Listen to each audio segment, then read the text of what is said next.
நிச்சயமாக கமலி, ராமநாதபுரம் மற்றும் புதுக்கோட்டை மாவட்டத்தைச் சேர்ந்த மீனவர்கள் நேற்று காலையில் சுமார் 2000த்திற்கும் மேற்பட்ட விசைப்படகில் சுமார் 20,000த்திற்கும் மேற்பட்ட மீனவர்கள் மீன்பிடிக்க போயிருக்காங்க.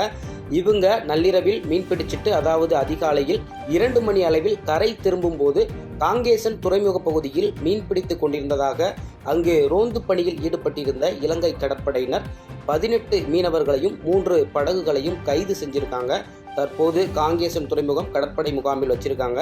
முதற்கட்ட விசாரணைக்கு பின்பே கைது செய்யப்பட்ட மீனவர்கள், அதாவது தமிழக மீனவர்கள் எந்த மாவட்டத்தைச் சேர்ந்தவர்கள் என்ற விவரம் தெரியவில்லை கமலி.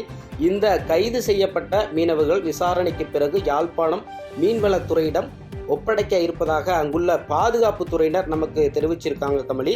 இது குறித்து மீனவர்களிடம் நாம் கேட்டபோது தடை காலத்திற்கு பின்னர் ஒரு நாள் மட்டுமே மீன்பிடிக்க சென்றதாகவும், அப்போது இயற்கை கடல் சீற்றம் இருந்ததால் மீன்பிடி அனுமதி சீட்டு கொடுக்காத நிலையில் 2வது முறையாக மீனவர்கள் கைது செய்யப்பட்டிருப்பது இந்த பகுதியில் ஒரு மிகுந்த அச்சத்தை ஏற்படுத்தி உள்ளது என மீனவர்கள் தெரிவிச்சிருக்காங்க கமலி.